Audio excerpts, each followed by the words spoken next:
Houston Texans are in the midst of one of the most important and exciting off seasons, and the draft is one area that we're really excited about. Free agency, of course, before that, but the Houston Texans are revealing what they're going to do in the draft. And all you have to do is look at last drafts, kind of look at what Nick Caserio has done, and you can figure it out pretty easily. So if you're new to the channel, we're Detroit Lions fans, but we have this channel covering teams that don't get the love nationally like they should. And Houston Texans fans, we're all about it. We cover the Texans, Browns. You don't see any Cowboys content on this channel.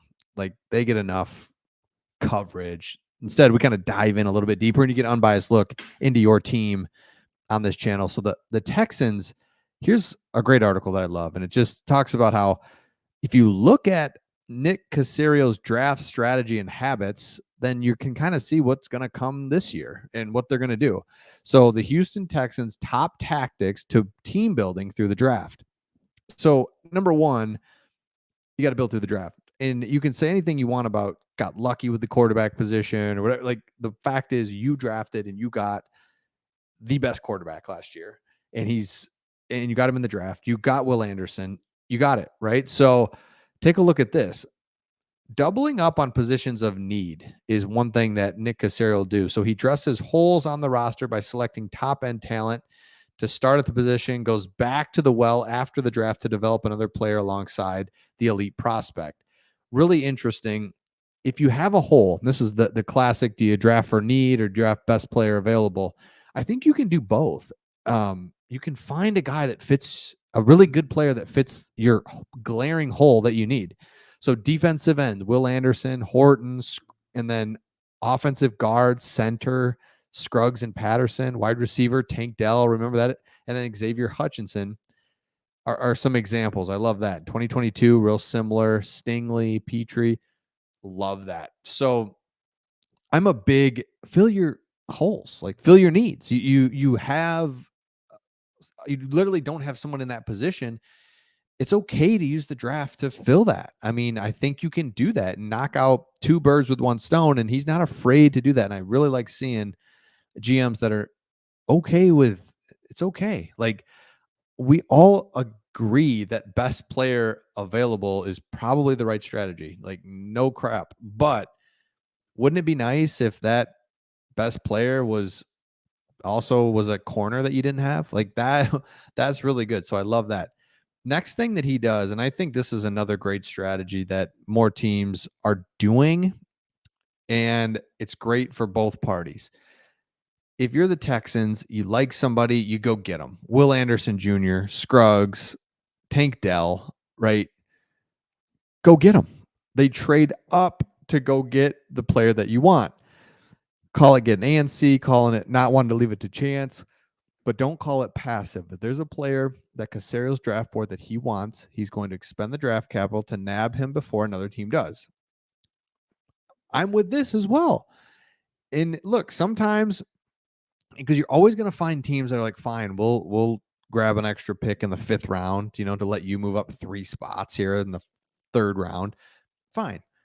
But it's great for the Texans. It's great for the other team as well. So it's no problem. And so you're going to see what I think you'll see is like double up on positions of needs, of course. So you're going to get, we got a need, we're going to go take the player. So if you're looking at the Texans, defensive end, another defensive end might be something that they do in this draft.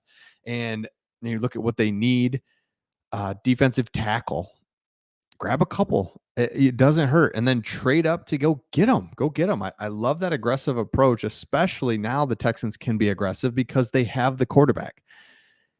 That makes everything better, easier, the whole thing, right? So if you look at their draft, and here's kind of some mock drafts around the league and what people are saying. So they kind of bundled them together. So most people, Chop Robinson out of Penn State, defensive end, love it. Newton out of Illinois, defensive tackle, is kind of another one that Mel Kiper, everyone's kind of on that one as well. So it's DN, D tackle. Great. Cannot go wrong there. Because again, you have your quarterback. So it's like, let's find, you have a really good quarterback. So you can just start plugging in places. Offensive lineman, I love that as well. Byron Murphy, I doubt he'll be around, but I've started to see him there at the end of the second round. That's great. And then Brian Thomas, again, and amazing analysis by me. You've got the quarterback. So you can get a wide receiver here early in the first round because he's going to make it work and he's going to be really highly effective. If you don't have a quarterback and you got to build around him and you got to make everything perfect, then it's like, I don't know if I want to go wide receiver, which just seems weird. You would do that, go opposite. But when you have the quarterback, shoot, wide receiver, let's go. Same thing with defensive ends. Kool-Aid, McKinstry, love him just because I love his name. Quinnen Mitchell is a great one that's like you cannot go wrong there. And then a bunch of random different players, but you can see the bulk of the people think defensive end and defensive tackle, defensive lineman. Perfect. Go for it. Sign me up today for all that. You can't go wrong with corner, wide receiver, defensive line. That's where it's at. So again, let me know your thoughts in the comments, Houston Texans fans, because I think this is just I know this is a fun, exciting offseason. This is where the offseason the Lions were in last year. The Lions just missed the playoffs. You make the playoffs, but there's a lot of just like, man, how could we not get better, build off of this? We've got a lot of things in place, and you really can't wait to see this team play meaningful games, play to win, deep into December, January next year. Like you just know that's going to be a full NFL fun season, barring injury. And so all the moves that you make just are fun to see.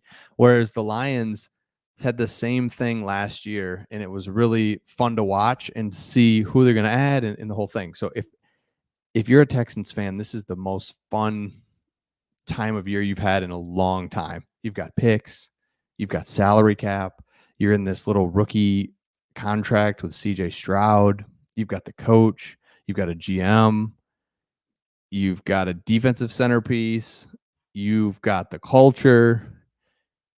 It's all there. And meanwhile, doesn't it just funny for you to watch the Cowboys just not be there? They're there, but they're not. And they're good, but they're not. And they're just always, where's that trajectory, right? That's what I, as a fan of the Lions, of the Texans, I kind of want to get better, right? And you're going to have off years and stuff, but are you trending in the right way? Where the Cowboys are just like this constantly. It's like they're good, they're bad, they're good. No, they're good, they're good, they're bad, they're terrible. What? How are they terrible? I thought they were great. No, they actually are good. Oh, that is like the worst. This is like steady climb. Got the quarterback, got the coach, culture's there, franchise is in great shape. So let me know your thoughts in the comments on this one. Make sure you subscribe, and we will see all of you on the next one.